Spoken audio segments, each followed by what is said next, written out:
Hello, નમ્રતા સુમળ, BA semester 5 અર્થશાસ્ત્ર, તેમાં paper number 15 unit 1. એની અંદર આપણે ગયા લેક્ચરમાં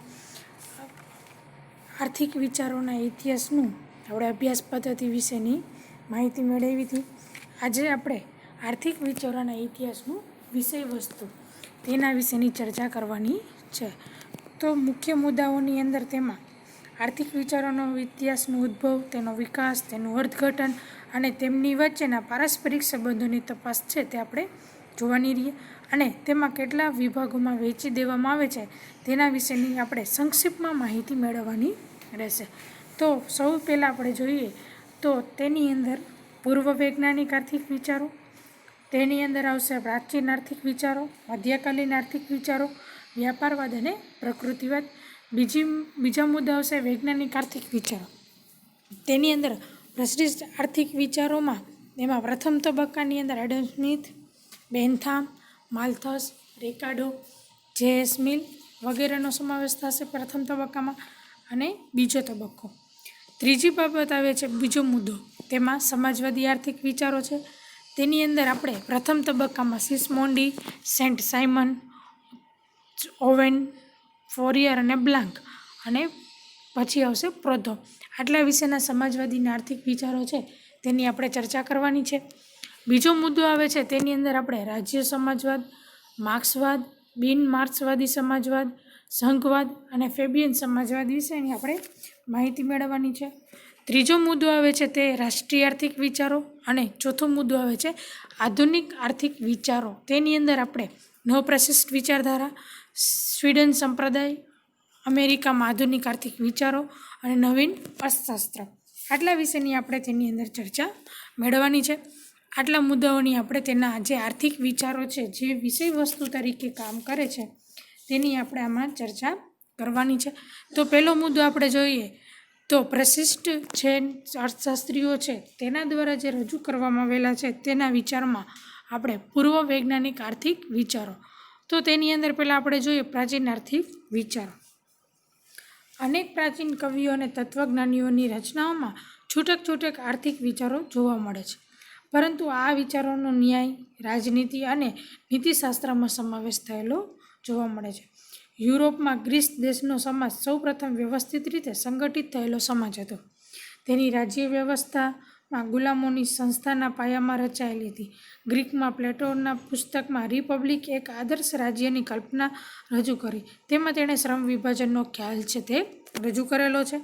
એરિસ્ટોટલ્સે ખાનગી મિલકત, ગુલામી અને વસ્તુ વિનિમય પ્રથાનો લાભનો ઉલ્લેખ કર્યો છે.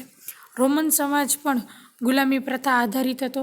રોમન વિચારકે ખાનગી મિલકત પરના અધિકારને પવિત્ર માનેલ છે અને રોમન વિચારકે રજૂ કરેલો પ્રાકૃતિક નિયમ અને કાયદામાં શાસ્ત્રમાં મહત્વનો ગણાય છે. મધ્યકાલીન આર્થિક વિચારો. યુરોપના ઇતિહાસમાં રોમન સામ્રાજ્યના પતનથી એટલે કે 3જી સદીથી 15મી સદી સુધીનો સમય મધ્યયુગ કહેવાય. મધ્યયુગમાં ગ્રીક અને રોમન ગુલામ સમાજનું સામંત સમાજે લીધેલું જોવા મળે છે. કે સામંતવાદી જે સમાજ છે તેમાં એક બાજુ જમીનદાર અને બીજી બાજુ ગુલામ અથવા મજૂરો છે એનો સમાવેશ કરવામાં આવતો હતો. રોમન કેથોલિક ચર્ચ તરફથી સામંતવાદી પદ્ધતિનું સમર્થન મળ્યું હતું. આથી મધ્યકાલીન આર્થિક વિચારોના અભ્યાસ માટે ખ્રિસ્તી તત્વજ્ઞાનીઓના લેખો અને વિચારોનો અભ્યાસ કરવો જોઈએ. આ બાબત હતી મધ્યકાલીન આર્થિક વિચારોની હતી કે મધ્યકાલીન વાળા છે એ કેવું વિચારતા, પૂર્વ વૈજ્ઞાનિકની દ્રષ્ટિએ કેવી રીતે એનું કામ છે એ જોવા મળતું. પછી આવે છે સેન્ટ થોમસ એક્વિઝનાસના જે મુખ્ય ગણાય છે મધ્યયુગની અંદર જે તત્વજ્ઞાન હતા તેમાં સેન્ટ થોમસ નામના જે અર્થશાસ્ત્રી છે તેના આર્થિક વિચારો છે એ મહત્ત્વના ગણાય છે. આ દુનિયામાં ભૌતિક સુખો કરતાં સ્વર્ગના સુખને વિશેષ મહત્ત્વ આપવામાં આવ્યું હતું. શ્રમ પ્રત્યેક સમાજમાં માન હતું અને વ્યાપારના વિકાસ થતાં મૂલ્યના પ્રશ્નોને વિચારો વ્યક્ત થતા તેની અંદર જોવા મળ્યા છે. આ વાત હતી મધ્યકાલીનના યુગની કે મધ્યકાલીનના જે લોકો છે તેના આર્થિક વિચારો છે એ કેવા રજૂ કરવામાં આવે છે. પછી આવે છે વ્યાપારવાદ. સામંતવાદી સમાજ વ્યવસ્થાનો અંત આવતા અને રોમન કેથોલિક ચર્ચની સત્તાનો અંત થતાં યુરોપમાં આધુનિક સમાજનો ઉદય થયો. એટલે કે મધ્યકાલીન યુગ અને સામંતવાદી યુગનો અંત આવ્યો અને તરત જ વ્યાપારવાદી યુગનો છે શરૂઆત છે એ જોવા મળેલી છે. નવા નવા દેશોની શોધ થઈ. અમેરિકા ખંડ શોધાયો, હોકાયંત્ર શોધાયું, ઔદ્યોગિક ક્ષેત્ર પણ કેટલીક મહત્ત્વની શોધો છે એ થઈ. આથી આંતરરાષ્ટ્રીય વ્યાપાર પણ વધ્યો અને આર્થિક વિચારો અને આર્થિક નીતિ પર આ ઘટનાઓનો ઊંડો પ્રભાવ પડ્યો. વ્યાપારવાદ એક એવો વાદ છે કે જે વિદેશ વ્યાપાર અને ઉદ્યોગોના વિકાસ પર ખૂબ ભાર છે એ મૂકતો જોવા મળે છે. વ્યાપારવાદનો હેતુ દેશમાં વધુને વધુ પ્રમાણમાં સોના અને ચાંદીની આયાત થાય તેવી અર્થવ્યવસ્થા ગોઠવવાનો હતો. કે વ્યાપારવાદનો હેતુ શું હતો? કે દેશમાં વધુને વધુ વિદેશ વ્યાપાર થાય અને તેની અંદર સોના ચાંદીની આયાતો કરવામાં આવે, નિકાસ નહીં આયાતો કરવામાં આવતી હોય. એટલે એવી અર્થવ્યવસ્થા છે એને ગોઠવવાનો પ્લાન હતો કે એ લોકો એવી સમાજવાદીની રચના છે એ કરવામાં આવી હતી. પછી આના કારણે વ્યાપારવાદમાં દેશની આર્થિક સમૃદ્ધિ માટે સંસ્થાને શોષણ કરવામાં આવતું હતું. વ્યાપારવાદીઓની વિચારધારાએ યુરોપને રાજકીય અને આર્થિક દૃષ્ટિએ મજબૂત બનાવવા મહત્ત્વનો ફાળો આપ્યો. ઇટલીમાં પણ મેકિયાવેલી, એન્ટોસોરી સેરા, ફ્રાન્સમાં જીન બોર્ડિંગ અને કોલ્બર્ટ તથા ઇંગ્લેન્ડમાં થોમસ મન અને વિલિયમ પેટી વ્યાપારવાદના સમર્થકો તરીકે જોડાયેલા જોવા મળે છે. એટલે કે વ્યાપારવાદની શરૂઆત કરવામાં આવી તો સામંતવાદનો અંત થયો અને રોમન કેથોલિક સત્તા છે તેની પણ આધુનિક યુરોપની અંદર આધુનિક યુગમાં ક્ષેત્રે સમાજવાદ છે એનું કામ આગળ વધ્યું અને નવા નવા દેશોની શોધ થઈ. તેમાં અમેરિકા ખંડ શોધાઈ ગયો. પછી હોકાયંત્ર, ઔદ્યોગિક ક્ષેત્રનો વિકાસ, આંતરરાષ્ટ્રીય વ્યાપાર, એ બધી બાબત છે વ્યાપારવાદની અંદર છે એનો સમાવેશ કરવામાં આવેલી છે. પછી આવે છે પ્રકૃતિવાદ. 18મી સદીમાં ફ્રાન્સમાં વ્યાપારવાદ વિરુદ્ધ આંદોલન થયું અને આ આંદોલનની નેતાગીરી કુર્વેસેન અને તર્ગોએ લીધી હતી. આર્થિક વિચારોના ઇતિહાસમાં આ આંદોલન પ્રકૃતિવાદ તરીકે ઓળખાય છે. પ્રકૃતિવાદી વિચારો એવું માનતા હતા કે ખેતી જ સંપત્તિની વૃદ્ધિનો પાયો છે. આથી દેશના આર્થિક વિકાસ માટે વ્યાપાર અને ઉદ્યોગને પણ ખેતીને મહત્ત્વ આપવું જોઈએ. પ્રકૃતિવાદીઓના વિચારોમાં વ્યવહારમાં આર્થિક નીતિને ઘડવા માટે તેનો બહુ પ્રભાવ પાડી શક્યા નહીં, પરંતુ એડમ સ્મિથના વિચારોમાં પણ ઘણી અસર છે તેની અંદર જોવા મળેલી. એટલે આ ચારે મુદ્દા છે તેના પૂર્વ વૈજ્ઞાનિકના આર્થિક વિચારોની અંદર કામ કરતા હોય તે બાબત સાથે જોડાયેલા છે. હવે બીજું આવે છે વૈજ્ઞાનિક આર્થિક વિચારો. તેની અંદર પ્રશિષ્ટ આર્થિક વિચારો, સમાજવાદી, રાષ્ટ્રવાદી અને આધુનિક, આ 4 મુદ્દાઓની આપણે ચર્ચા કરવાની છે. પરંતુ સૌથી પહેલાં આપણે પ્રશિષ્ટ આર્થિક વિચારો છે તેની અંદર જે પ્રથમ તબક્કો આવે છે તેની અંદર આપણે એડમ સ્મિથ, બેન્થામ, માલ્થસ, રિકાર્ડો અને જેમ્સ મિલના વિચારો વિશેની ચર્ચા કરવાની છે. તો તેમાં આપણે પહેલાં જોઈએ એડમ સ્મિથના માટે શું કહેવા માંગે છે તે. આ જેનો પ્રથમ તબક્કો હતો તેમાં તેની શરૂઆત છે 1774થી 1848 સુધીની તેની અંદર જોવા મળી છે. પ્રથમ તબક્કાની અંદર આ બધા ચારે અર્થશાસ્ત્રીઓ છે તેના વિશેની આપણે ચરમસીમા સુધી તેના વિચારધારા પહોંચી ગયા હોય તેનો મુખ્ય પ્રવાહ છે તે નીચે પ્રમાણે આપેલા જોવા મળે. એડમ સ્મિથે તેના પોતાના પુસ્તકમાં વેલ્થ ઓફ નેશનમાં કેટલાક મહત્ત્વના આર્થિક વિચારો રજૂ કર્યા છે. તેઓ મુક્ત અર્થતંત્રના હિમાયતી હતા.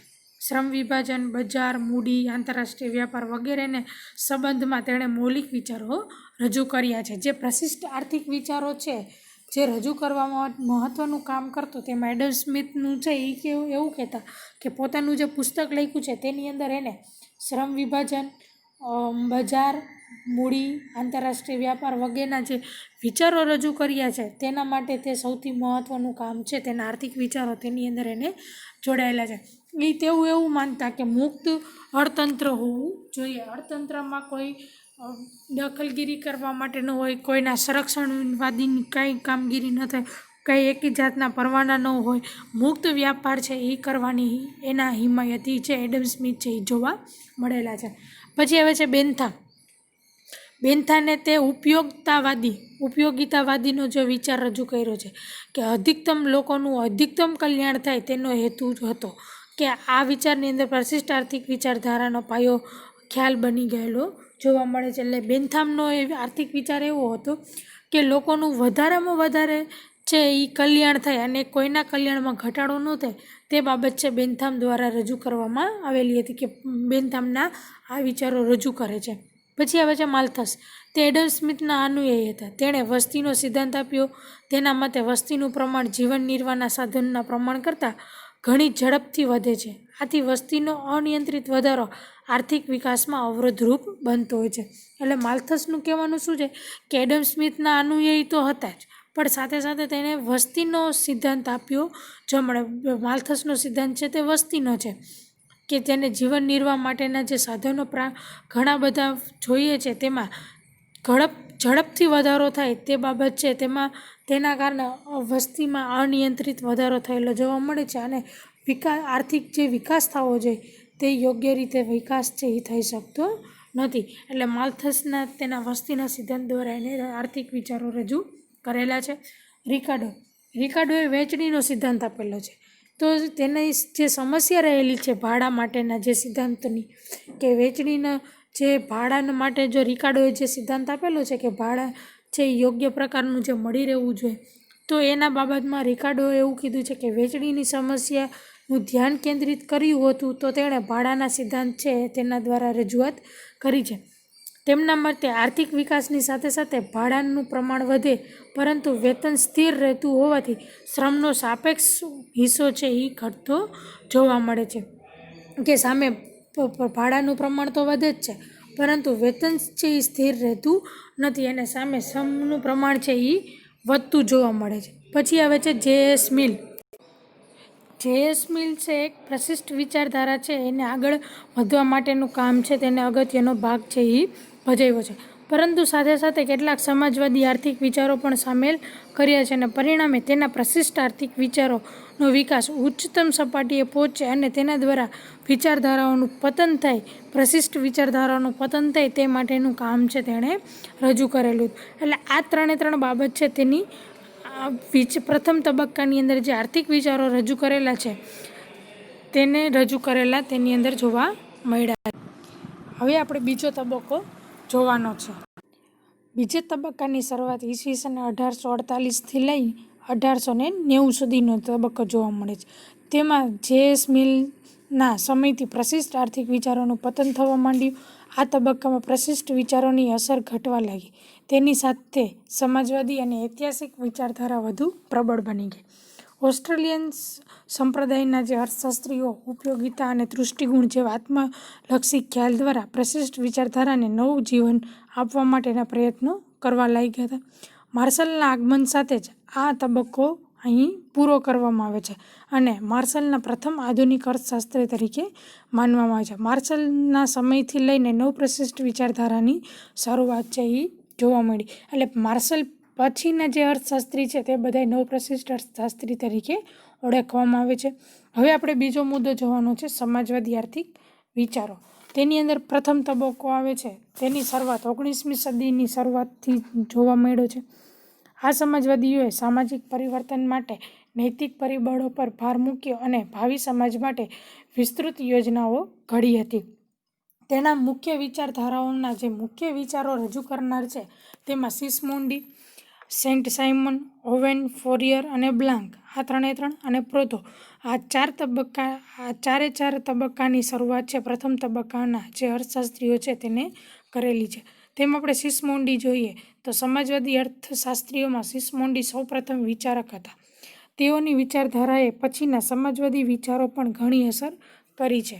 તેના મતે અર્થશાસ્ત્રીઓએ સમાજની આર્થિક સ્થિતિઓને પણ અભ્યાસ કરવો જોઈએ. સમાજમાં આર્થિક સંકટો અને શ્રમિકોની મુશ્કેલીઓનું મૂળ પરિબળ તેની અંદર મૂડીવાદી અર્થવ્યવસ્થામાં રહેલું છે. તેઓએ ખેતી પ્રધાન અર્થવ્યવસ્થાનું સમર્થન કર્યું અને વધુ પડતા યંત્રોના સામે અણગમો દર્શાવ્યો છે, કે તેણે યંત્રોની સામે અણગમો દર્શાવ્યો અને ખેતી પ્રધાનને સમર્થન છે એ આપેલું જોવા મળે છે. પછી સેન્ટ સાયમન, તેઓ એક એવા ઔદ્યોગિક સમાજની સ્થાપનાનો આદર્શ રજૂ કર્યો કે જેમાં બધી ઔદ્યોગિક વ્યવસ્થા ઔદ્યોગિક નેતાઓના હાથમાં હોય. તેના અનુયાયીઓ ખાનગી મિલકત અને વારસા પ્રથાના વિરોધી હતા. તેઓએ સંપત્તિ કે મિલકત પર સમાજની માલિકીનું સમર્થન છે એ ગણાવ્યું છે. એટલે સેન્ટ સાઇમન છે તેને જે સમાજવાદી અર્થવ્યવસ્થા ગણી તેમાં ઔદ્યોગિક નીતિ તરીકેની વ્યવસ્થા છે એ બનાવવા માટેના નેતા તરીકે કામ કરતા અને તેના જેટલા પણ અનુયાયીઓ છે તે ખાનગી મિલકત અને વારસા પ્રથાના વિરોધી હતા અને તેની અંદર તેને સંપત્તિ કે મિલકતના સમાજની માલિકીનું સમર્થન છે તે આપેલું નહોતું. પછી આવે છે ઓવેન, ફોરિયર અને બ્લાન્ક. આ સમાજવાદી વિચારકોએ એવો વિચાર રજૂ કર્યો કે શ્રમિકોના સ્વૈચ્છિક સંગઠનો અને શ્રમની સમસ્યા ઉકેલી શકે. આ કારણે તેમને સમૂહવાદી અર્થતંત્ર તરીકે ઓળખવામાં આવે છે અને તેના અનુયાયીઓનું નામ સમુદાયવાદી તરીકે ઓળખાય છે. રોબર્ટ ઓવેન સમાજવાદી સંસ્થાને સ્થાપવા માટેનો પ્રયાસ કર્યો અને તેનું સંગઠન ઊભું કરવાના પ્રયત્નો કર્યા કે જેમાં વ્યાજબી ભાવે વસ્તુ મળી શકે.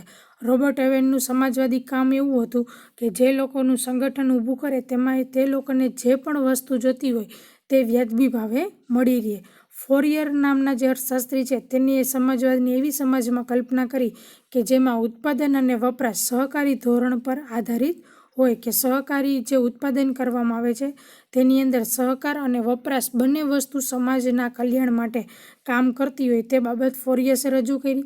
અને લુઈ બ્લાન્ક નામના જે અર્થશાસ્ત્રી છે તેને અનિયંત્રિત હરીફાઈના પ્રખર વિરોધી હતા અને તેઓએ ઉત્પાદન ક્ષેત્રે સહકારી વ્યવસ્થાનો વિચાર છે તે રજૂ કર્યું કે હરીફાઈ છે એ એનું પ્રમાણ આગળ વધુ ન હોવું જોઈએ કે અનિયંત્રિતમાં ફેરવાઈ જાય. નિયંત્રિત રહીને હરીફાઈ કરવાના માટેના પ્રખર વિરોધી તરીકે કામ કરતા બ્લાન્ક છે અને તે કીધું કે ઉત્પાદન ક્ષેત્રે સહકારી વ્યવસ્થાનો વિચાર છે એ રજૂ કરવો જરૂરી બન્યો. પછી આવે છે પ્રોધો.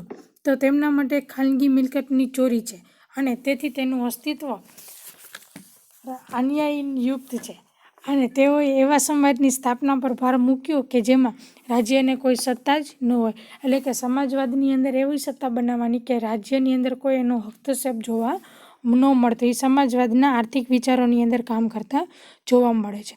હવે તેની અંદર જ બીજો તબક્કો આવે છે કે સમાજવાદીની જે વિચારધારા રજૂ કરી છે તેની અંદર બે વિભાગની અંદર ભાગ પાડી અને તેમાં એની શરૂઆત પણ 19મી સદીના મધ્ય ભાગની અંદર કરવામાં આવેલી છે.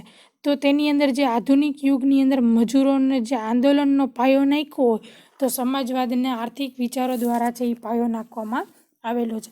તો તેની અંદર કયા કયા સમાજવાદ છે તેનો અભ્યાસ કરવામાં આવે તેમાં પહેલું આવશે રાજ્ય સમાજવાદ, પછી માર્ક્સવાદ, બિન માર્ક્સવાદી સમાજ, સંઘવાદ અને ફેબિયન સમાજ. આ 5 મુદ્દાઓનો સમાવેશ બીજા તબક્કાની અંદર લેવામાં આવેલો છે.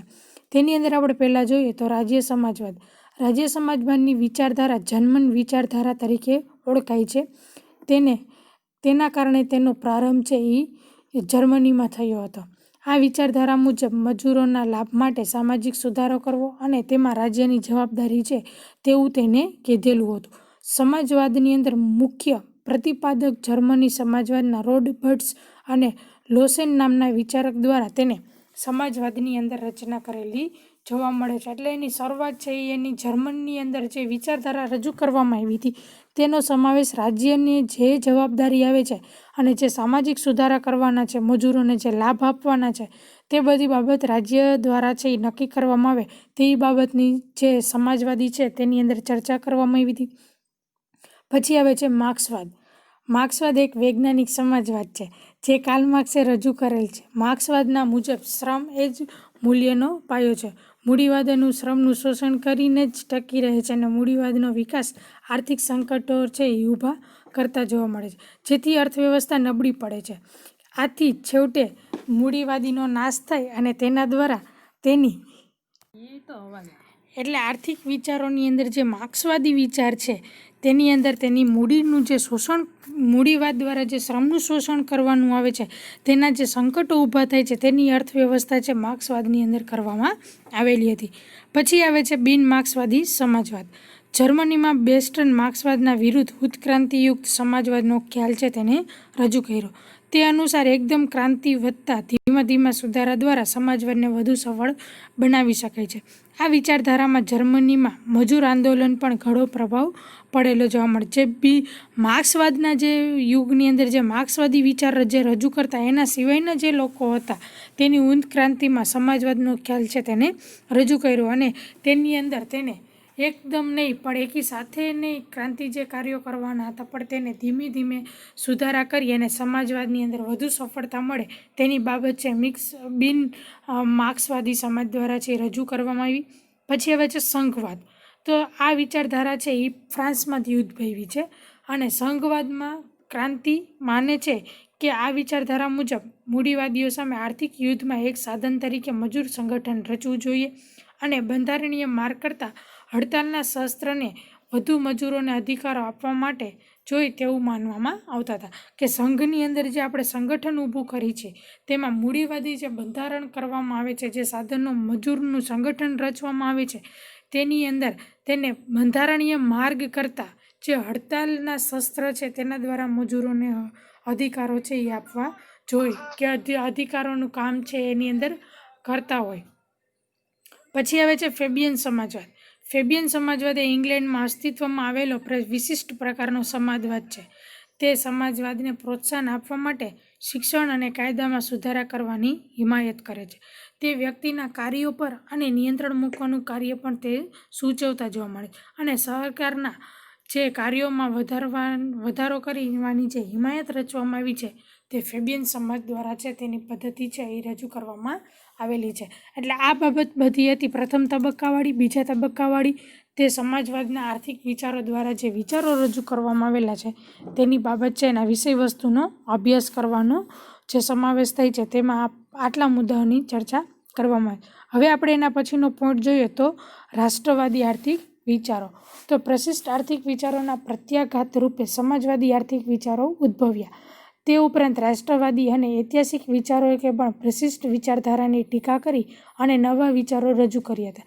રાષ્ટ્રવાદી વિચારકો એવું માનતા હતા કે રાષ્ટ્રીય વિશેષતાને લક્ષ્યમાં રાખ્યા વિના આર્થિક વિચારોને અમલમાં મૂકવા યોગ્ય કહેવાય નહીં. જર્મનના વિચારક ફ્રેડરિક લિસ્ટ રાષ્ટ્રવાદી આર્થિક વિચારોના મોટા સમર્થક હતા. તેઓ રાષ્ટ્ર કે દેશને એક રાજકીય એકમ માને છે અને દરેક રાષ્ટ્રને અમુક વિશેષતાઓ ધરાવે છે. આથી રાષ્ટ્રીય અર્થવ્યવસ્થાને અનુરૂપ એવા આર્થિક વિચારોને રજૂ કરી અને તેને અમલી બનાવવા માટેનું કામ છે તેને કરવામાં આવેલું હતું.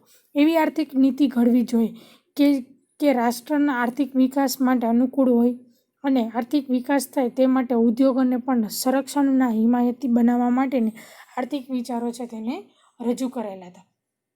આ વિચારધારા છે તેની ઐતિહાસિક સંપ્રદાય જે રજૂ કરવામાં આવ્યા છે એના અનુયાયીઓ આપણે પ્રશિષ્ટ વિચારધારાની અંદર રજૂ કરવામાં આવ્યા હતા. તેની અંદર નીચ, હિલ, બ્રાન્ડ, રોમેશ્વર એ બધા અર્થશાસ્ત્રીઓના જે વિચારો છે તેના સંપ્રદાયમાં શ્રદ્ધા ધરાવતા અને તેના અલગ પ્રકારની અંદર જે અર્થવ્યવસ્થાની શાસન ધરવામાં આવે છે, જે વ્યવસ્થા ઘડવામાં આવે છે તેના આર્થિક વિચારની નીતિ છે તેને અભ્યાસ ઉપર ભાર મૂકેલો જોવા મળે છે. માર્ક્સના માર્શલ નવપ્રશિષ્ટ વિચારધારા પ્રમાણે તેને ઐતિહાસિક વિચારધારાને સામેલગીરી કરી અને તેના અનુયાયીઓ દ્વારા છે એ કામ કરતા જોવા મળે છે. એટલે રાષ્ટ્રવાદના આર્થિક વિચારો છે તે આ અમલી વિચારકો છે તેના વિચારોનું જર્મનની અંદર ફ્રેડરિક લિસ્ટ નામના અર્થશાસ્ત્રીએ છે આર્થિક વિચારો રજૂ કરેલા જોવા મળે છે.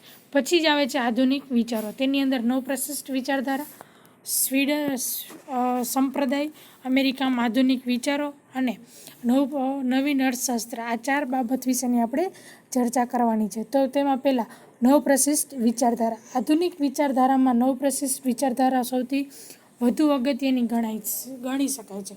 તેની શરૂઆત માર્શલે કરી.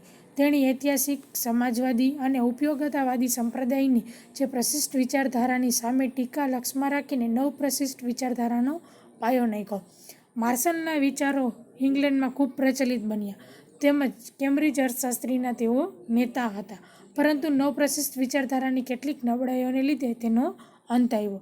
આ અરસામાં ચેમ્બરલિન અને શ્રીમતી જોન રોબિન્સે અપૂર્ણ હરીફાઈનો ખ્યાલ છે તેને રજૂ કર્યો અને જે વધુ વાસ્તવિક બન્યો હતો. હોબ્સન અને પીગુએ પણ માર્શલના વ્યક્તિવાદી વિચારધારાનો ત્યાગ કરી અને કલ્યાણવાદી વિચારધારા છે તેને વિકસાવી અને સમાજવાદની અંદર વધુ આયોજન થાય અને સામાજિક વધુ મહત્ત્વ મળે, સમાજનું કલ્યાણ થાય તે માટે વધુ ભાર મૂકવામાં આવેલો હતો. એટલે નવપ્રશિષ્ટ વિચારધારાની અંદર ચેમ્બરલિન, માર્શલ, રોબિન્સન, પિગુ એ બધા અર્થશાસ્ત્રીઓ જે સંપ્રદાયને સંબોધન કરી અને તેને આ સિદ્ધાંતની આધુનિક વિચારધારાની અંદર રચના કરી હતી. પછી હવે છે સ્વીડિશ સંપ્રદાય. વિક્સેલ સ્વીડિશ સંપ્રદાયના સ્થાપક તરીકે ઓળખાય છે.